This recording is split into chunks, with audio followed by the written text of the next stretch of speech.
Si tu comprends et appliques typiquement à la lettre ce que je vais te montrer dans cette vidéo, crois-moi, sur le cas de l'or spécifiquement et même d'autres actifs, tu feras des miracles. Tu feras des merveilles en termes de performance et ce, en un rien de temps. Le marché suit une direction. Sa direction est surtout conditionnée par une chose très importante parce qu'elle précède tout ce qui suit, en l'occurrence la liquidité. D'importance de liquidité. Il y a des liquidités qui seront HTF, donc elles vont potentiellement être plus importantes que celles qui sont en LTF. Tout comme il n'y a rien qui se fera en HTF qui n'était annoncé par la LTF et par la même occasion, c'est une question de compréhension de l'évolution du prix. Il y a une corrélation, un lien direct et très étroit même entre les unités de temps. Souvent, vous m'entendez parler de structure A qui devient une liquidité pour le mouvement opposé. Ou encore une structure qui autrefois était protégée devient une liquidité. Qu'est-ce que ça veut dire en réalité? Et dans cette vidéo, je vous le montre de façon claire et limpide. On est sur le cas de l'or. On va d'abord revenir en une heure, comprendre sur le cas spécifique de l'or que il a fait ici, pour le cas en espèces, Shosh, BOS, et c'est encore mieux en 3 heures dans la mesure où on pourra potentiellement voir les différents niveaux. Shosh, BOS, là il est en train de réagir dans cette zone de supply. Conformément à ce BOS, on peut s'attendre soit à une expansion de prix ou bien à une correction après avoir pris effectivement une liquidité pour venir réagir dans cette zone. Jusqu'à preuve du contraire, on ne sait pas encore réellement ce qui va se passer. Donc, dans ce sens-là, dans cet intervalle, dans toute la matérialisation de ce qu'il y a ici, il y a de l'information. Cette information, il faut aller la chercher. Et quand je dis aller chercher l'information, ça veut dire que avant d'arriver en H3, on a M15 à M. De M15 à M1, on sait qu'il y a de l'information. Il a fait un changement de caractère. Puis il a fait un BOS. C'est ce qui a permis effectivement d'avoir cette structure-là qui avait pour but, la structure M5, de venir sauter ce niveau de liquidité qui était un niveau de liquidité M15. C'est ce qui a engendré par la suite quoi, le Shosh de M15. Vous comprenez par ici que lorsque le retracement de M15 aura lieu, la structure M5, il y a de fortes chances qu'elle devienne une liquidité. Autrefois, lorsque le prix chutait, les lower high étaient des lower high qui étaient protégés en fonction de la tendance jusqu'à ce que, une fois de plus, le prix arrive à destination, soit le fait de venir sauter cette liquidité. Maintenant, nous sommes dans une correction, non plus de M5, mais plutôt de M15. Or, le mouvement en M5, il a servi à faire quoi? Il a servi à créer une liquidité pour M15. Vous comprenez maintenant la chose? C'est-à-dire qu'à ce niveau précis, on aura quoi?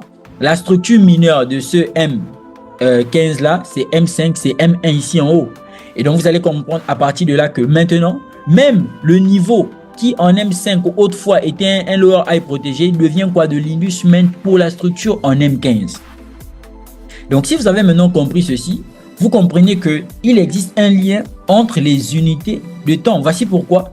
Ici, si vous avez pris cette vente, lorsque le colis a été délivré à partir de ce niveau qui est là, vous devez comprendre que c'est ici votre niveau de TP. Pourquoi? Parce qu'il y a de fortes chances qu'on retrace maintenant pour la structure M15. Et donc, à partir de là, ce niveau devient tout simplement un niveau de liquidité. Vous avez vu, j'ai pris le temps de bien marquer ça, bien mentionner par exemple ici, l'inducement M15, autrefois le lower high protégé de la structure M5. C'est pour vous dire qu'il y a une sorte de switch. Maintenant, vous comprenez quelque chose, c'est que la structure M5 qui autrefois était baissière, quand on est repassé par ici, on a fait le changement de caractère de M5. Donc, elle est devenue quoi? Haussière. Du coup, pour le M15, on va être dans un retracement. Et pour le M5, on va clairement être dans une structure qui se met en place.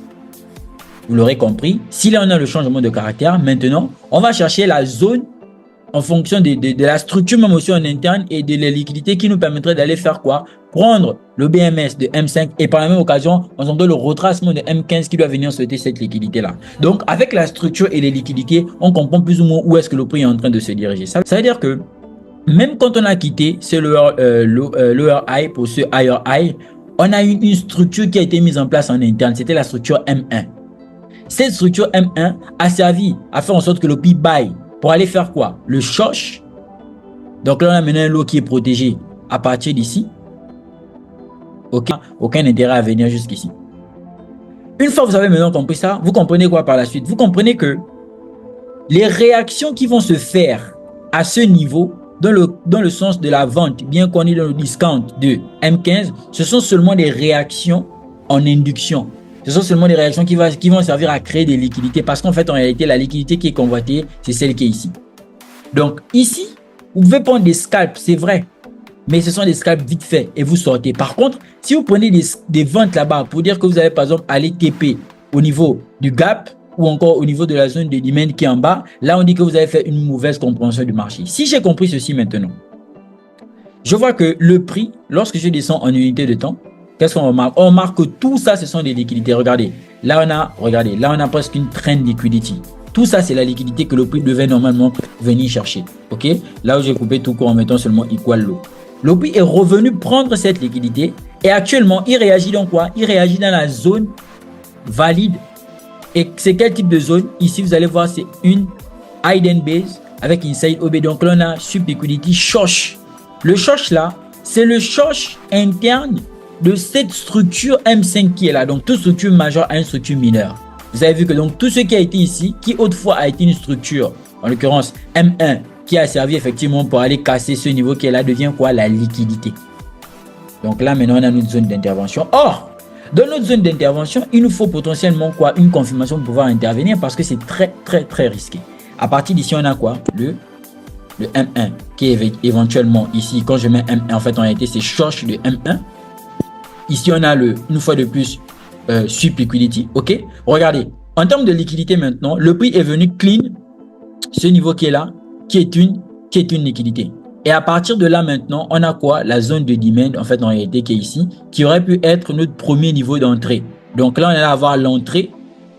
Alors ici, c'est une entrée que je n'ai pas osé prendre parce que je l'ai trouvé très risqué néanmoins. J'ai pris le deuxième type d'entrée, short plus BOS. Donc à partir d'ici maintenant, quand on revient dans cette unité de temps là, on remarque quelque chose, c'est que il y a une hidden base qui est ici présente, une base cachée qui pourra servir de re-entry.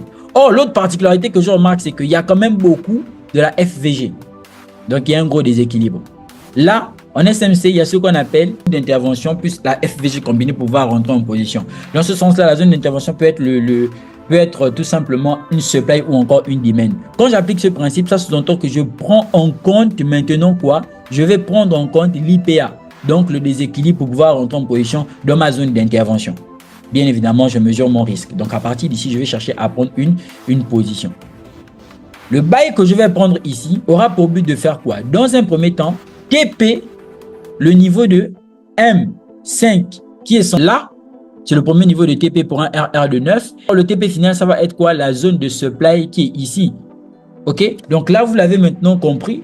Là, on est clairement sur de la logique. La logique maintenant, c'est celle selon laquelle l'OPI peut venir dans cette zone de supply pour vendre. Et s'il vend, on sait que ça va être pour venir prendre la liquidité qui est ici de M15 pour venir une fois de plus réagir dans la zone de demand qu'on a montré dès le départ sur l'autre graphique. Donc à partir de là maintenant, on va laisser l'OPI évoluer. Et on voit qu'il vient nous déclencher et boum, il est venu faire quoi? TP et actuellement il est en train de réagir dans cette zone là. Là maintenant c'est possible avec une confirmation de pourquoi pas chercher une vente pour venir maintenant clean quoi? La liquidité qui est ici.